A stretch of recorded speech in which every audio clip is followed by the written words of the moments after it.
प्रकार की प्रतियोगी परीक्षाओं की तैयारी ट्रिक्स और इजी मेथड से करने के लिए सब्सक्राइब करें हमारा चैनल और साथ में लगे बेल आइकन को भी प्रेस कर दें, जिससे कि हमारे आने वाली वीडियो का नोटिफिकेशन आपको मिलता रहे। और अगर आपको वीडियो अच्छी लगी तो लाइक तो बनता है और वीडियो को दोस्तों के साथ जरूर शेयर करें। अगर आपका कोई सुझाव और कमेंट है तो कमेंट बॉक्स में कमेंट करें। मित्रों नमस्ते। वीर शिवाजी भाग 2 लेके एक बार फिर मैं आपके सामने उपस्थित हुआ हूँ, है ना। पहला भाग तो आपने देख ही लिया होगा, अच्छा लगा होगा। मैं तो हमेशा यही कहता हूँ, अच्छा हो तो लाइक ज़रूर करें, ना अच्छा हो तो डिसलाइक करें। बिल्कुल, मैं आपको ये नहीं कह रहा कि इसको लाइक ही करना, अच्छा लगे तो। और दूसरी बात, सुझाव भी देना, यदि आपको बुरा लगे तो सुझाव देना, अच्छा लगे तो भी कॉम्प्लीमेंट देना। तो अपने बात करते हैं वीर शिवाजी के ऊपर। आज शुरू करते हैं 1665 ईस्वी। 1665 ईस्वी में वीर शिवाजी और मिर्जा राजा जय सिंह। पहली बात मैं मिर्जा राजा जय सिंह के बारे में बता दूं, एक होनहार योद्धा, 60 वर्ष की उम्र वाला सूरमा, 3 बादशाहों का काल देखा जिसने, जयपुर राजघराने से संबंधित थे। किससे थे? कछुआ वंश के सूरमा थे ये। कई युद्ध जीते थे इन्होंने, कई युद्ध जीते थे और उसमें फतेह पाई थी। जब औरंगजेब को लगा कि एक के बाद एक मेरा सेनापति धराशायी हो रहा है वीर शिवाजी के विरुद्ध, तब शक्ति और बुद्धिमानी का संगम मिर्जा राजा जय सिंह को बुलाया और मिर्जा राजा जय सिंह को कहा, मिर्जा राजा मुझे हर कीमत के ऊपर वीर शिवाजी को या तो पकड़ के लाओ या मार दो, मेरे को ये चीज चाहिए। वीर शिवाजी कितना महत्वपूर्ण हो गया था, किसके लिए? औरंगजेब के लिए बहुत ज्यादा महत्वपूर्ण हो गया था, क्योंकि आन बान और शान की बात थी। मुगल साम्राज्य की बात करें तो औरंगजेब का साम्राज्य सारे मुगल साम्राज्यों में से सबसे बड़ा साम्राज्य था, बहुत बड़ा साम्राज्य था। तो यहां पर यदि हम बात करें तो मिर्जा राजा जय सिंह एक विशाल सेना लेकर आगरा से रुखदार हुए। रुखदार हुए का मतलब चले, दक्षिण की तरफ चले। चलने के बाद जो वीर शिवाजी के दुश्मन थे और वीर शिवाजी को नहीं चाहने वाले लोग थे, यूरोपियन जाति भी थे और सिद्दी भी थे, उसके अलावा बहुत सारे मराठा भी थे। और उसके बाद में जो बीजापुर का सेनापति था जिसका वीर शिवाजी ने वध किया था, अफजल खां, उसका बेटा भी था फजल खां, वो भी था। तो बहुत सारे लोग जो थे मिर्जा राजा जय सिंह के पास में आके मिल गए और मिर्जा राजा जय सिंह ने उन्हें अपनी सेना में जगह दी, उच्च पद दिए। तभी तो कहते हैं वीर शिवाजी जो थे उनके विरुद्ध एक पूरी लोबी, एक कायानात जो तैयार हो गई थी सारी की सारी।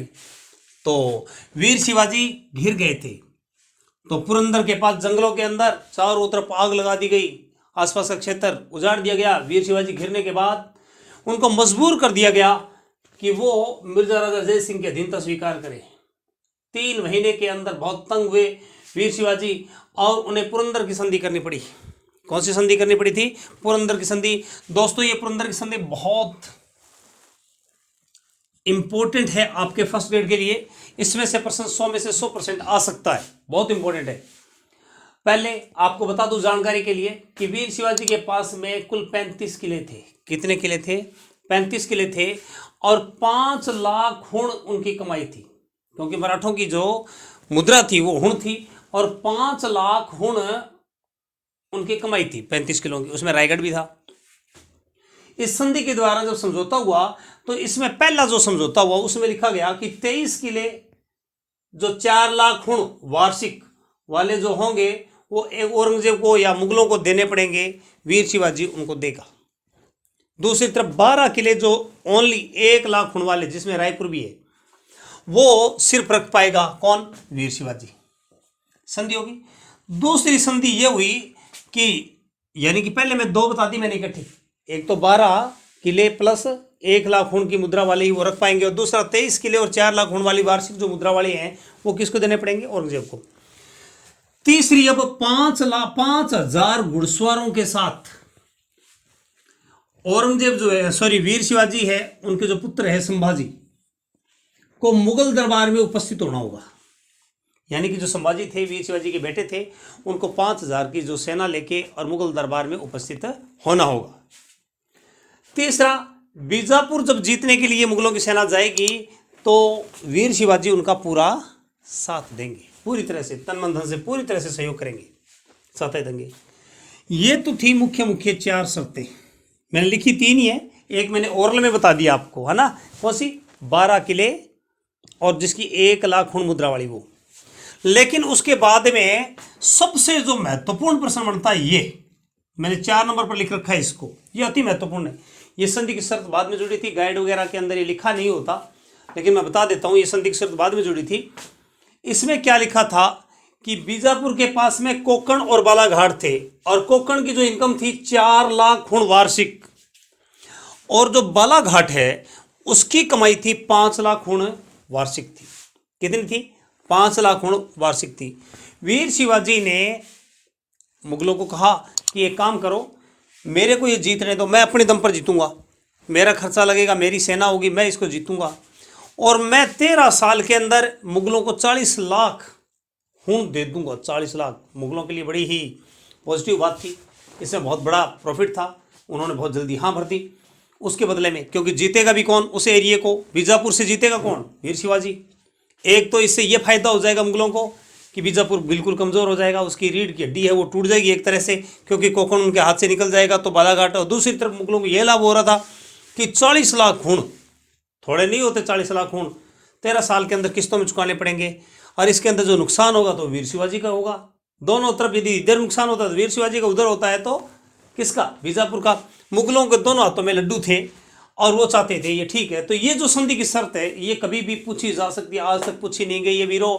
इसीलिए फर्स्ट ग्रेड के सूरमाओं इस चीज़ को जरूर याद रखना कि ये संधि की शर्त पूछी जा सकती है। तो पुरंदर की संधि समझ में आई होगी आपको।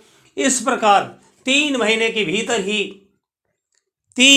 भीतर ही वीर शिवाजी को बैकफुट पर ले आए कौन? मिर्जा राजा जयसिंह।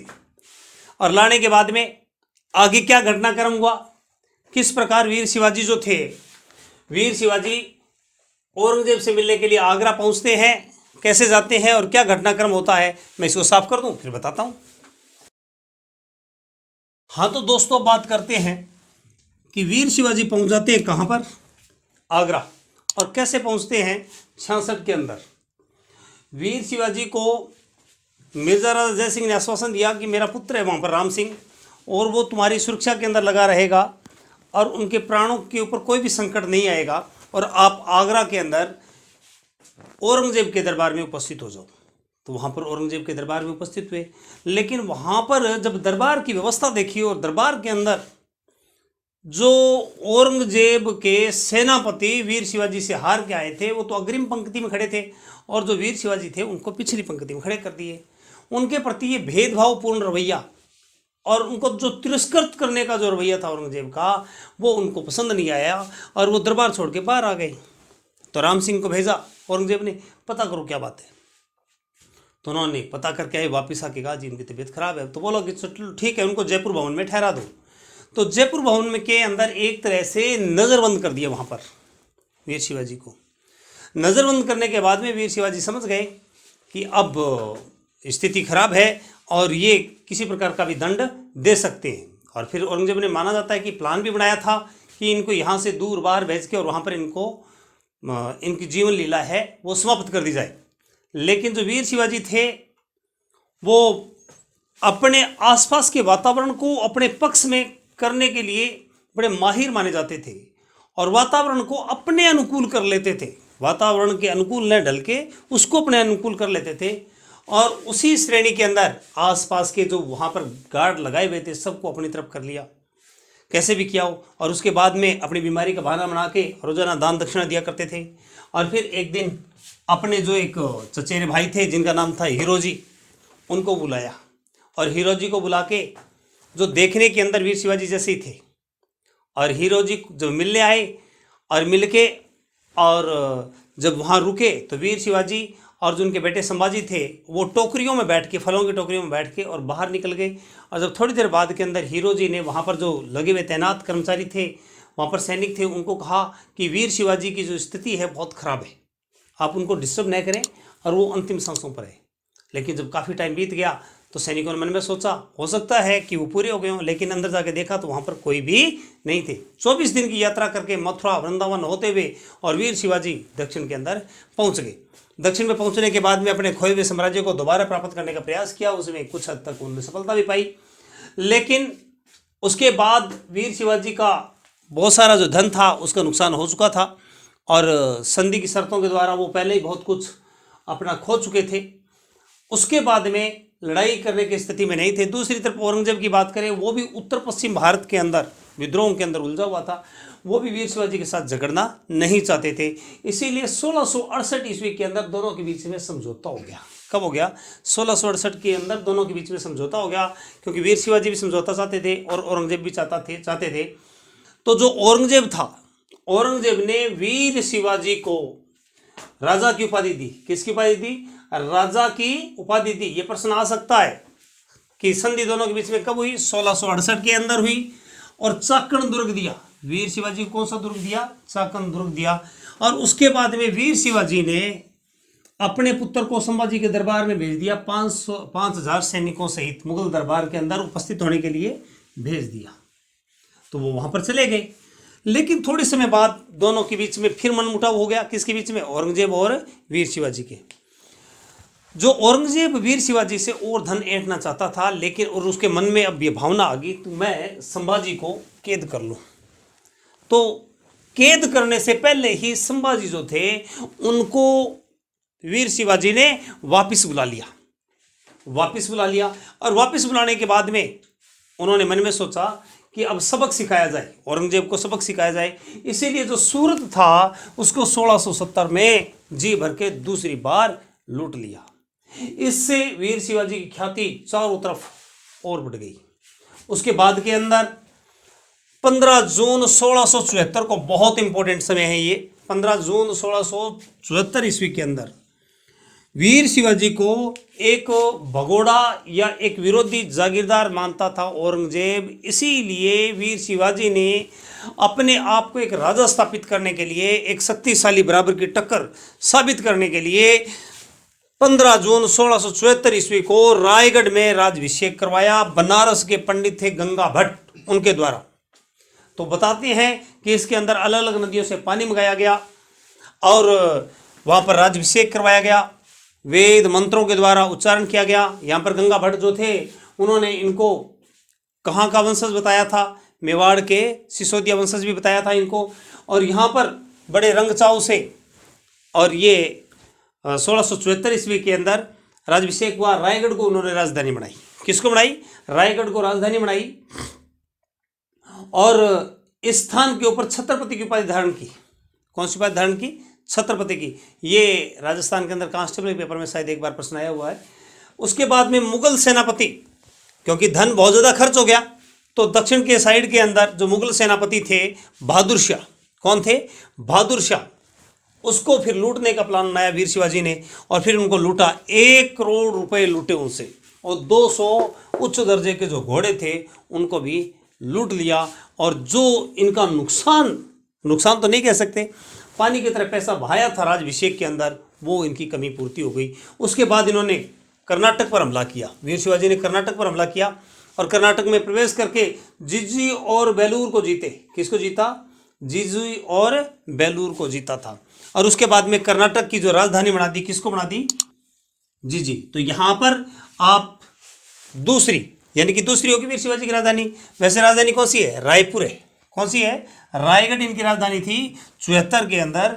और उसके बाद में दूसरी जिजी की राजधानी, यानी कि जिजी जो है वो कर्नाटक की राजधानी है। प्रश्न आ सकता है किसकी राजधानी है? कर्नाटक की। तो यहां पर रायगढ़ राजधानी कब बनी है? 74। राज्याभिषेक कब हुआ? 15 जून को। लेकिन आपको बता दूं, इनके राज्याभिषेक के 12 दिन बाद में इनकी माता की मृत्यु हो गई। माता जी जीजाबाई जो थी, इनकी मृत्यु हो गई। तो उन्होंने कहा भी अब सुगुन हो गया, समय से पहले मृत्यु हो गई, अब क्या करें? तो किसी ने राय दी भाई तांत्रिक विद्या से दोबारा से राज्याभिषेक किया जाए। तो तांत्रिक विद्या से फिर दोबारा से इन्होंने राज्याभिषेक करवाया था अपना। और उपाधि कौन सी धारण की हुई थी? पहले छत्रपति की उपाधि इन्होंने धारण की थी। और कर्नाटक में प्रवेश कब किया? उसके बाद में 74 के बाद में। और जिजी और बेलूर को जीता। और जिजी को जीतने के बाद में कर्नाटक की क्या बना दी? राजधानी। लेकिन यहाँ पर इनके सौतेला भाई था, वो विद्रोही प्रवृत्ति का था, उसको भी दिमाग ठिकाने लगाया फिर इन्होंने, वीर शिवाजी ने। तो आगे बात फिर करते हैं इसको साफ करके। हाँ तो भाइयों, वीर शिवाजी ने अपने पत्तर में अपने देश को 250 मील लंबा और 50 मील चौड़ा बताया। कितना? 50 मील चौड़ा बताया। जब ये लड़ने के लिए, मैं महत्वपूर्ण प्रश्न बता रहा हूं, ये प्रश्न आ सकता है कि वीर शिवाजी ने अपने पत्र में कितने लंबा चौड़ा बताया? 250 मील लंबा और 50 मील चौड़ा बताया। मदन्ना और अकन्ना जो थे गोलकुंडा के वजीर थे। कहाँ के थे? गोलकुंडा के थे मदन्ना और अकन्ना। जब ये आगरा गए थे वीर शिवाजी, तो वहाँ पर वीर शिवाजी की सहायता के लिए तत्पर रहते थे। वैसे जानकारी के लिए बता दूं, जो वहाँ पर राजपूत लोग थे वो भी वीर शिवाजी के भक्त थे और वो भी नहीं चाहते थे कि वीर शिवाजी के साथ कुछ अनहोनी घटे। 1669 ईस्वी में इन्होंने दरिया सारंग के नेतृत्व में एक जलबेड़ा भी तैयार किया था। क्या किया था? जलबेड़ा। कोलाबा के अंदर। स्थान कौन सा है? कोलाबा में। लिख देता हूं यहां पर, कोलाबा नामक स्थान पर जलबेड़ा बनाकर और जजीरा पर आक्रमण करने के लिए भेजा था और सफलता भी मिली थी। किसके नेतृत्व में? दरिया सारंग के नेतृत्व में जलबेड़ा बनाकर जजीरा पर आक्रमण करने के लिए भेजा था। 12 जनवरी 1680 को ये इस संसार से विदाई ले ली थी इन्होंने, यानी कि इस संसार से चले गए थे वीर शिवाजी। कब? 12 जनवरी को। अब भी जनवरी चल रहा है, तो वीर शिवाजी ने इस दुनिया से विदाई ले ली थी। अब बात करें वीर शिवाजी का प्रशासन के बारे में। किसके बारे में? वीर शिवाजी के प्रशासन के बारे में।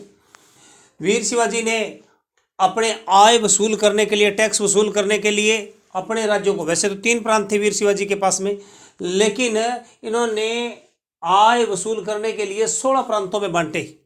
और 16 प्रांतों में जो बांटा उनमें तर्फ और मोजा, क्या चीज है? तर्फ और मोजों में बांटे। यानी कि 16 जो राज्य थे उनमें आगे तर्फ और मोजों में, और तर्फ का जो प्रधान होता था उसको कारकुन कहा गया। क्या कहा गया? कारकुन। और जो मोजों का प्रधान था उसे सूबेदार कहा गया। क्या कहा गया? सूबेदार कहा गया। और गांव का जो जैसे वर्तमान में सरपंच होता है उस प्रकार पाटिल कहा जाता था। क्या कहते थे? पाटिल। गांव का जो सन्माईदार होता था, प्रमुख होता था, उसे क्या कहते थे? पाटिल कहते थे। याद रहेगा। वीर शिवाजी 2 प्रकार की कर व्यवस्था वसूल करते थे। कौन कौन सी? चौथ और सरदेशमुखी। जो खुद के राज्य थे, जो अपने राज्य थे, उसको वहां से जो कर वसूल किया जाता था उसे सरदेशमुखी कहते थे। वो 1/10, कितना? आय का 1/10 वसूल करते थे। जिन राज्यों को जीत के अपने साम्राज्य में मिलाए उनको चौथ कहा गया। चौथ यानी कि 1/4 वसूल करते थे। जीते हुए राज्यों की हिफाजत करने के लिए 1/4 वसूल करते थे। अपने राज्य में से सरदेशमुखी वसूल करते थे 1/10। यहां पर बात समझ में आ गया होगा। इनके जो सैनिक थे वो 2 प्रकार के थे। एक तो बरगीर और दूसरे कौन से थे? सिलादार। एक तो बरगीर थे और एक सिलादार। बरगीर तो वो थे जिनको तलवार, कपड़े वगैरह सारे राज्य की तरफ से दिए जाते थे। बरगीर, वर का मतलब क्या होता? वर और वधू को लाइए, होता है ना ऐसा, वर के कपड़े लाड़ के देने पड़ते हैं। सिलेदार वो सैनिक होते थे जिनको अपने घोड़ों की, तलवार की, कपड़ों की व्यवस्था खुद ही करनी पड़ती थी। सिलेदार, सिले सिलाई, खुद सिला के लाओ। ठीक है, ये बात समझ में आई। अब उसके बाद में बात करें कि इनके अष्ट प्रधान थे, यानी कि अपनी सत्ता को चलाने के लिए अपने अपने वर्तमान के अंदर है ना, लोकसभा, राज्यसभा, मंत्रिमंडल, ये सब चीज़ें। उसी प्रकार वीर शिवाजी का अष्ट प्रधान, कौन सा प्रधान? अष्ट प्रधान। पहले नंबर पर है पेशवा। पेशवा का क्या काम होता था? प्रधानमंत्री का काम होता था। जैसे वर्तमान में प्रधानमंत्री साहब होते हैं उसी प्रकार। दूसरे पर है सुमंत, इनको दबीर भी कहा जाता था। विदेश मंत्री का काम संभालते थे ये। किसका? जैसे वर्तमान में विदेश मंत्री का कार्य है दूसरे राज्यों के साथ, वो काम इनका। पंडित राव, धार्मिक तौर पे सही तरीके से धर्म का पालन हो रहा है कि नहीं है। आपको पता है हिंदू धर्म की रक्षा करने के लिए उन्होंने तलवार उठाई थी। तो यहाँ पर जो पंडित राव है उसके बारे में आपको बताया, धर्म की सही तरीके से पालना हो रही है या नहीं हो रही है। वाक्यानवीस या मंत्री, वाक्य का मतलब होता है घटना, वाक्य का मतलब होता है घटनाओं का लिखित ब्यौरा रखने वाला। दरबार में जो जो घटनाएं घटती है उनका पूरी तरह से लिखित हिसाब किताब रखने वाला जो व्यक्ति है वो वाक्यानवीस है। इसको मंत्री भी कहा जाता था। क्या कहा जाता था? मंत्री। बहुत इंपॉर्टेंट है ये। उसके बाद में सुरूनवीस, इसको सचिव भी कहा जाता था। परगने की आय का हिसाब भी रखता था ये। साथ के अंदर पत्राचार व्यवहार जो था, पत्र वगैरह, उनके जो प्रमुख थे वो भी कौन थे? सुरूनवीस। तो याद रखो, पत्र लिखना शुरू करो, ले प्रभु का नाम, शुरू से सुरूनवीस। वाक्य का मतलब घटना, घटनाओं को लिखित करने वाला। पंडित के नाम से ही पता चल रहा है। सुमंत क्या है? विदेश मंत्री है। तो कैसे याद रखोगे? सुमन विदेश मंत्री है। यहाँ पर अमात्य ये मजूमदार, अमात्य मजूमदार ये वित्त मंत्री है। क्या चीज़ है ये? धन का हिसाब किताब, लेन देन, ये सारी व्यवस्था है वो अमात्य रखता था। मेरी अम्मा धन का हिसाब किताब रखती है प्रत्येक की जो अम्मा है वो धन का हिसाब किताब रखती है। सरे नौबत ये सेनापति होता था। सेना की तलवारों की व्यवस्था करना, उनके कपड़ों की व्यवस्था करना, उनको रुपए वगैरह देना, उनको तनख्वाह वगैरह देना, ये सब चीज़ ये काम था। न्यायाधीश का काम क्या होता है? न्याय करना, न्यायाधीश का काम। तो यहाँ पर दोबारा देखो, पेशवा सुमंत, पंडित राव, वाक्य नवीस, सुरु नवीस, अमात्य, श्री नौबत और न्यायाधीश। अब जो है वीर शिवाजी, उसके राज्य को सिमत साहब ने क्या बोला है कि इतिहासकार है सिमत, उन्होंने क्या कहा है कि इनके राज्य को डाकू का राज्य कहा। डाकू का राज्य किसका? सिमत ने। दूसरी तरफ जदुनाथ सरकार ने कहा है मध्ययुगीन राजतंत्र की अनोखी घटना कहा कि वीर शिवाजी जो थे मध्ययुगीन युग की एक अनोखी घटना।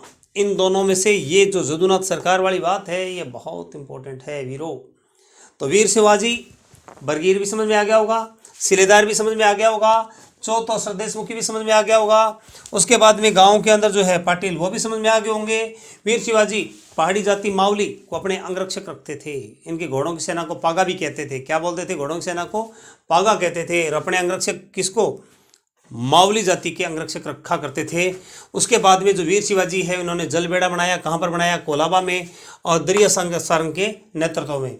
इनके पास में योग्य सेना थी और 27 के अंदर इनका जन्म हुआ और इस दुनिया से अलविदा कब लिए? 80 के अंदर। कब? 80 के अंदर ये इस दुनिया से चले गए। लगभग 53 साल के हो गए और इस दुनिया से गए थे। ये कितने साल के? 53 साल के होके इस दुनिया से गए थे। तो उम्मीद करता हूँ वीर शिवाजी आपके समझ में आया होगा। यदि आपके समझ में आया तो लाइक करना न भूले। दूसरी बात है, इसमें महत्वपूर्ण प्रश्न भी मैं साथ साथ में बताता रहा। अधिकतर जो ऑब्जेक्टिव है उन्हीं पर भी ध्यान दिया। अब ये पढ़ने के बाद में ऑब्जेक्टिव मारना और फिर आपको लाभ ज़्यादा होगा इस चीज़ का, ठीक है। और बाद में जब मैं महत्वपूर्ण प्रश्न निकाल कर आपको दूंगा फर्स्ट ग्रेड के तो और भी ज़्यादा लाभ होगा। तो बहुत बहुत धन्यवाद। एक नई वीडियो लेके फिर मैं उपस्थित हूँ आपके साथ। जब तक आप खुश रहो।